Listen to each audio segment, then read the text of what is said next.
در عموم 47 نفر تشکیل داریم.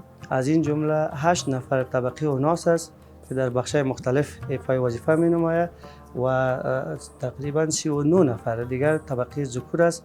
از ساعت 8 صبح الا 4 دیگر وظیفه اجرا می‌کنند. بعد از تحولات اخیری که در کشور رخ داد، مرکز تذکره الکترونیکی زون شارنو تقریبا 47563 تذکره انفرادی ما تا فعلا هم توزیع داریم. شارنو زون د الکترونیکی تذکره رو دفتر د ورځې د 350 څخه الا تر 600 پورې مراجعین کولای شي چې اسنادونه ته مراحل کی. وقتی که مراجعین ما مراجعه میکنن در شعبه چک و اسناد ما دو تا کارمنده ما موظف است و میخواین اسناده یا چک میکنن که اسنادشان تکمیل باشه، کدام مشکل نداشته باشه، با هماهنگی روانشان میکنه. بخش هماهنگی ما اسناد لیست میگیره، مطابق به لیست به شعبه تثبیت هویت تسلیم میکنه. تثبیت هویت کارهای خود انجام میده، بعداً پس به هماهنگی تسلیم میکنه. هماهنگی دوسیه شخص متقاضی را داده به ثبت نام.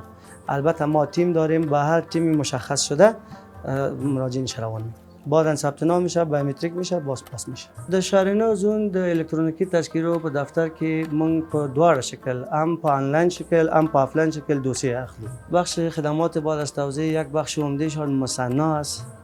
کسایی که تذکرهشان مفقود شده یا شکسته یا سوخته، بعداً یا میرن به افغان اعلانات، یک اعلان برای ما میارن، یک سلیپ میارن. بعد از او باز در سیستم ما یک فرم خانه‌پوری میشه، بعد از خانه‌پوری به چاپ دوم تشکیلشان روان میشه.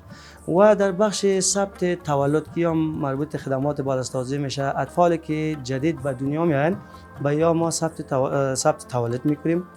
و اشخاصی که از فامیل باز ماندن، به این معنا که کسایی که تذکره گرفتن فامیلا منتها اولادشان یکی دو تا از فامیل مانده در فرم نرسانده، برای ما مراجعه میکنن. باز ما 2 نفر ضمانت گرفته، بعد از ضمانت به یا ثبت شهروند میکنیم. بخش دیگه ما ثبت ازدواج است. اشخاصی که خانم و شوهر که عروسی کرده مگر مجردی تذکره گرفتن، بناهن وقتی که اولاد یا به دنیا ما نمیتونیم تذکره بدیم تا که یا از محکمه یک نکاحت شرعی داشته باشه. بعد از نکاحت شرعی ما در سیستم به یا ثبت ازدواج میکنیم. تمام مراجعین تقاضا میکنیم وقتی که فرمای خودان ثبت نام میکنن بسیار دقیق باشند، بسیار زیاد دقیق باشند، به خاطر که باز یک سرگردانی دیگه داره. و ان شاء الله در مرکز تذکره الکترونیکی زون شهر نو یک سیستم بسیار معیاری به نظر گرفته شده، به می اقدام میشه و کار مراجعین به زودترین فرصت در همون روز اجراات میشه، بایومتریکشان گرفته میشه، تذکرهشان به چاپ میره.